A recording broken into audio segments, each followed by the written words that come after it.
NEET 2024 को लेकर एक बहुत बड़ी कंट्रोवर्सी खड़ी हो गई है और ऑनरेबल सुप्रीम कोर्ट तक ये मामला पहुंच गया है। क्या है कुशाग्र ये मामला, आपने सुना है? जी मैंने नहीं सुना है, आप मेरे को बताइए। नीट नीट जो परीक्षा होती है ये मेडिकल जो अंडर ग्रेजुएट कोर्सेज हैं, जैसे एमबीबीएस के लिए, आयुष के कोर्सेज के लिए, इसमें आपको क्वालिफाई करके नीट परीक्षा के थ्रू जो ऑल इंडिया एग्ज़ाम है और इसको आयोजित कराया जाता है नेशनल टेस्टिंग एजेंसी के द्वारा। इसके द्वारा जो एग्ज़ाम है ऑल इंडिया बेसिस पर हुआ है। फरवरी में इसका रजिस्ट्रेशन शुरू किए गए थे और उसके बाद इसकी रजिस्ट्रेशन की भी डेट बढ़ाई गई थी और फिर इसकी परीक्षा हुई। परीक्षा के दौरान बिहार में, गुजरात में कई लोग नकल करते पकड़े गए थे और इसमें यह भी डाउट किया गया था कि परीक्षा में इसमें पेपर लीक हुआ है। ये बहुत महत्वपूर्ण परीक्षा है, डॉक्टर्स बनते हैं, लोगों की हेल्थ की रक्षा करने के लिए, लोगों का जीवन बचाने के लिए इन डॉक्टर्स को बनना। अगर ऐसी परीक्षाओं की शुचिता भी खतरे में आएगी तो ये वास्तव में एक बहुत ही गंभीर विषय है।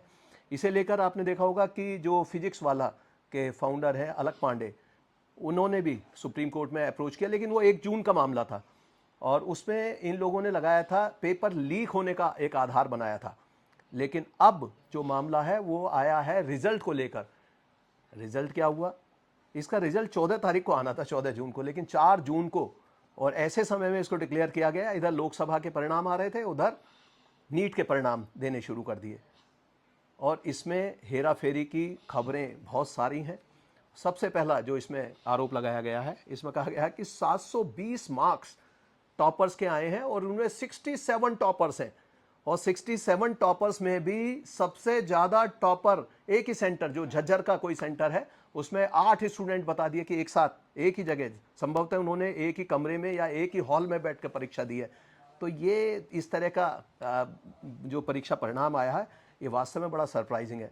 फिर दूसरा इसमें बिंदु है, कुछ लोगों के नंबर 718 आए हैं, 719 आए हैं। अब ये प्रैक्टिकली पॉसिबल नहीं है क्योंकि इसमें 4 नंबर का एक क्वेश्चन है। उसमें अगर 4 नंबर कम होते हैं तो कितने आने चाहिए? 716 नंबर आने चाहिए थे सेकंड के। 718 कैसे आ गए? 718 कैसे आ गए? 719 कैसे आ गए? अगर किसी ने गलत अटेम्प्ट कर दिया तो उसके 717 आ जाने चाहिए थे। तो इस तरीके से ये नंबरों की भी इसमें हेराफेरी लग रही है। फिर देखिए, जो टॉप इंस्टीट्यूट है एम्स, इसमें जो एडमिशन होते हैं करीब 45 स्टूडेंट्स के होने हैं। अब इतने सारे टॉपर हैं, अगर सब एम्स में फर्स्ट इंस्टीट्यूट में जाने लगे, अपनी चॉइस देने लगे, तो सबका जो टॉपर्स होने के बावजूद भी एडमिशन नहीं होगा। दूसरा, इसके कट ऑफ को लेकर भी एक बहुत बड़ा संशय खड़ा हो गया है। जो जिस कट ऑफ पर पहले काफ़ी वो मेडिकल स्टूडेंट्स को जो सरकारी मेडिकल कॉलेज में एडमिशन मिल जाता था, अब उसमें नहीं मिल रहा है। तो ये बहुत सारी समस्याएं इस बार की हैं। अब ये बताइए कि ये कैसे संभव है, इतने नंबर, 720 नंबर इतने सारे लोगों के। पहले पिछले वर्षों की जो परीक्षाएं थी, जो 2021, 2022, 2023 में, इसमें किसी में 2, किसी में कोई नहीं, किसी में 3, किसी में 4, बस इतने ही स्टूडेंट्स इसमें फुल मार्क्स लाते थे। इस बार कैसे आ सकते हैं? क्या क्या पॉसिबिलिटी हो सकती है इसमें? जी इसमें तो ऑनलाइन भी हैकिंग हो सकती है, लोकल एरिया नेटवर्क का इस्तेमाल करके, कि आपने किसी और के कंप्यूटर का एक्सेस लिया और उसमें वेबसाइट पे जाकर मार्क्स को चेंज कर दिया।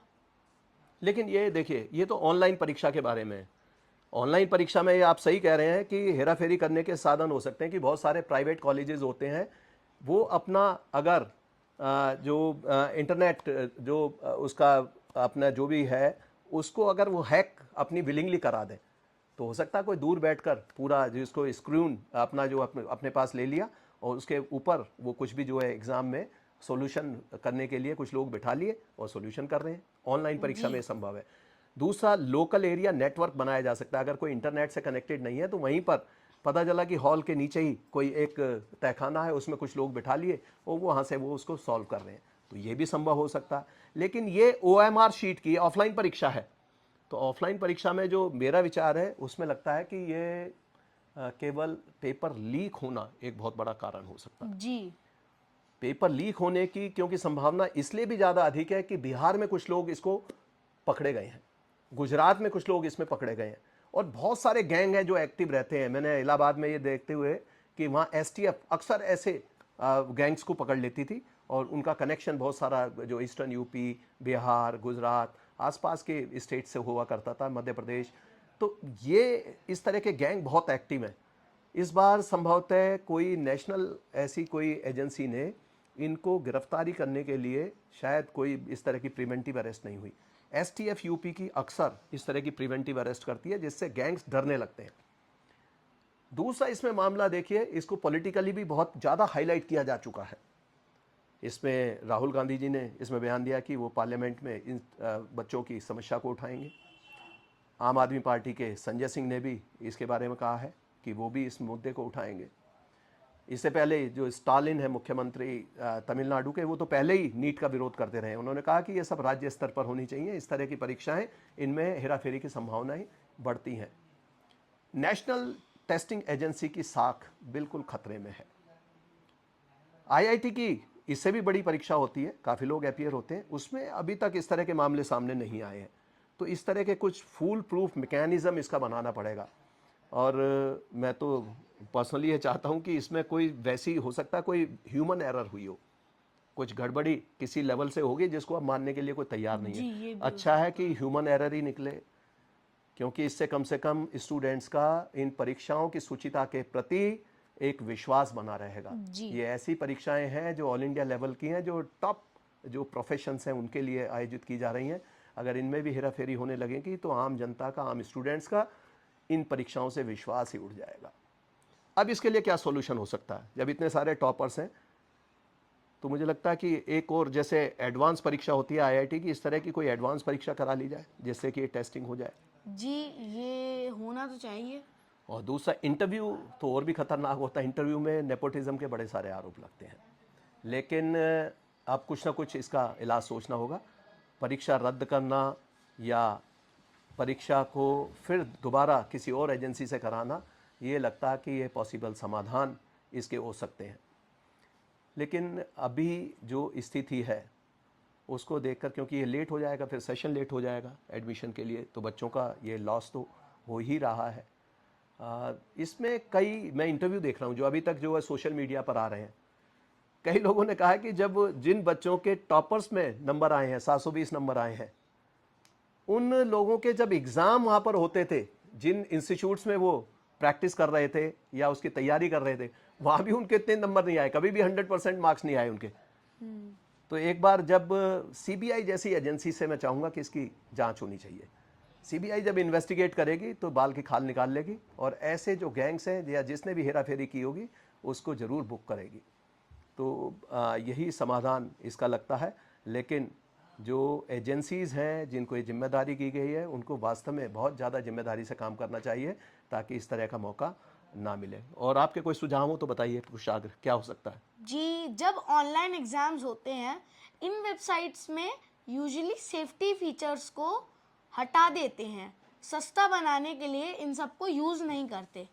तो हैकर्स के लिए उसे एक्सेस करना बहुत इजी होता है। बस 2-4 कोड्स को वेबसाइट में बदलकर वो सब कुछ एक्सेस कर सकते हैं। पेरेंट्स का डेटा, स्टूडेंट्स का डेटा, बायोमेट्रिक्स, सब कुछ। अब देखिए, इतना एडवांसमेंट हो चुका है टेक्नोलॉजी का, इतने सारे सिस्टम्स फूल प्रूफ बनाए जा चुके हैं, लेकिन उसके बावजूद भी इतने हेराफेरी हो रही है। मुझे तो कई बार ताज्जुब होता है जब मैं पढ़ता हूँ कोई किसी भी प्रोफेशन में कुछ गलत चीज़ों के बारे में, तब लगता है कि अब इतनी हेराफेरियाँ हो रही हैं, तो जब ये सब सिस्टम्स नहीं थे, इतनी टेक्नोलॉजी नहीं थी, तब कितनी हेराफेरियाँ करते होंगे।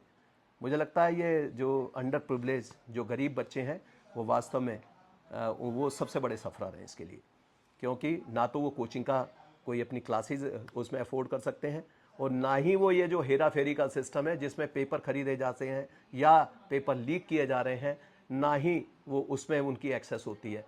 तो ये एक बहुत बड़ा षड्यंत्र है जो देशद्रोह की श्रेणी में आएगा, क्योंकि ये देश के साथ गद्दारी है अगर इस तरह की परीक्षाओं के साथ कोई विश्वासघात कर रहा है।